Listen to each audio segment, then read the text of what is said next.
The text came at 7:03 a.m. Don't come home. You're on your own. My father's words burned across my phone screen. No explanation. No warning. Just cold, cutting finality. I stared at it for a long moment, letting it sink in. For years, every disagreement ended the same way. He'd shout, I'd apologize, things would return to normal. But this time, normal wasn't coming back. I typed a reply slowly. Got your last wish. And hit send. It wasn't anger. Not exactly. Not yet. It was clarity. By noon, I had packed the essentials, important documents, a few clothes, my laptop, and the box of keepsakes I'd been saving quietly. Don't miss out on the journey. Subscribe and let's grow, laugh, and learn together. I wasn't leaving in defeat. I was leaving with intention. As I drove away from the house that had felt like a cage, I felt something shift inside me. I didn't call my friends. I didn't post on social media. This was mine to navigate alone, exactly as he wanted it. The first stop was the bank. I discovered an old savings account he had always told me was lost money, but in truth, it was mine. He had assumed I'd never check the account while dependent on him. Now, in my newfound independence, I transferred it to a separate account, set up investment plans, and ensured every dollar was secured. Next, I met with a lawyer. Not because I was looking for revenge, but to understand my rights. Living on my own meant financial, legal, and personal independence. My father's harsh words had forced a boundary, and I was going to honor it responsibly. Within days, I had found an apartment. Modest but mine. No leases signed under his name. No chance of interference. The first night, I unpacked my things and sat quietly, feeling both fear and freedom coexist in the same space. Weeks later, I received another text from him. I can't believe you're actually doing this. I didn't reply, because actions speak louder than words. By the time he realized that my independence was permanent, it was too late to control it. The last wish he sent wasn't meant as guidance. It was a challenge, and I had accepted it on my terms. For the first time, I understood that sometimes leaving isn't running away. It's reclaiming the life that someone tried to deny you. The first week of living on my own felt like stepping into a new world. Every decision, from rent payments to grocery lists, reminded me that I was finally responsible for myself. The fear of total independence was real, but so was the thrill of control. I started by reviewing my finances.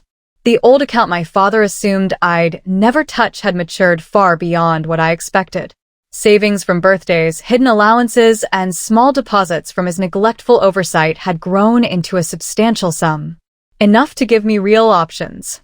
The irony wasn't lost on me. The man who tried to control every aspect of my life had unknowingly funded my escape.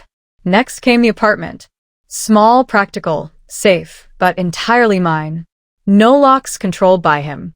No one monitoring my comings and goings. It was the first space I had ever called completely my own. Unpacking, arranging my things, I felt a surge of quiet satisfaction. This wasn't rebellion. This was reclamation. I also secured legal counsel. My lawyer was meticulous, asking questions I hadn't considered. Inheritance rights, potential claims, and protections against any future attempts at interference.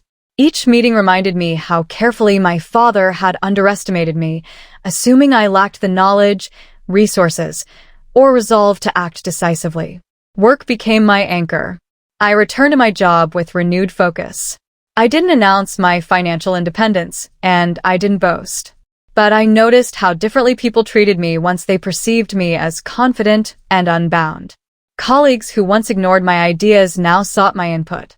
Even small daily interactions felt like subtle victories. One afternoon, my father tried to reach me. He called repeatedly, leaving urgent messages about family responsibilities and not abandoning your roots. I didn't answer. Not immediately. Instead, I drafted a message with careful precision. I am not abandoning my roots. I am defining my life. The choice you made has consequences, and I am living them responsibly. I sent it and waited. The silence that followed was telling. For the first time, He didn't respond with anger or manipulation. He realized that his words no longer dictated my actions. Over the next few weeks, I began investing, setting up automatic transfers into separate accounts, building a safety net that my father had always controlled. Every step was deliberate. Every choice reinforced the boundary he had tried to deny me. Neighbors noticed my independence too. A few offered assistance, some surprised I had made it on my own. I welcomed help only when it was genuine, carefully filtering out anyone whose kindness carried expectation. The turning point came when my father attempted a visit without notice. I calmly told him he was not welcome without prior discussion and that any attempt to interfere would be handled legally.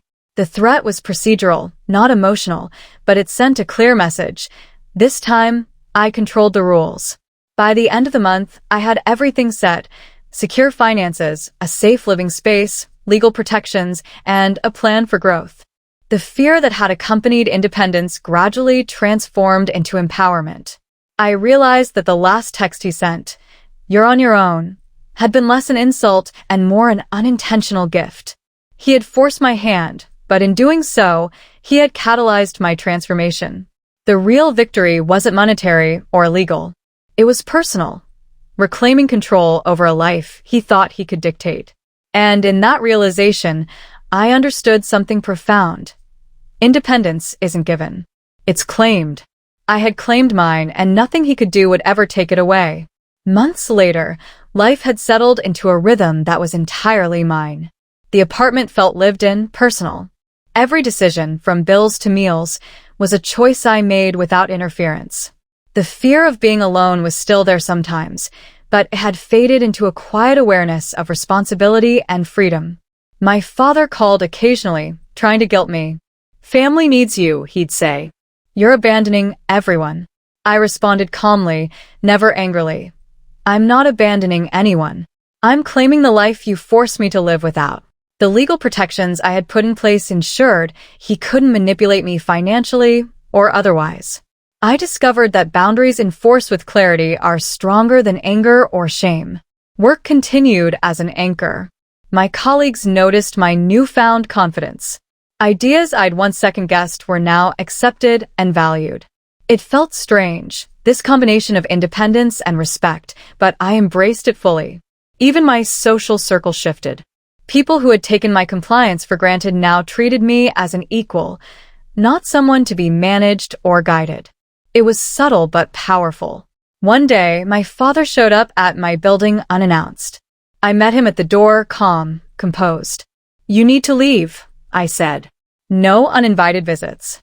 No interference. This is my space, my life." He looked shocked. For years, he had believed that intimidation or guilt could control me.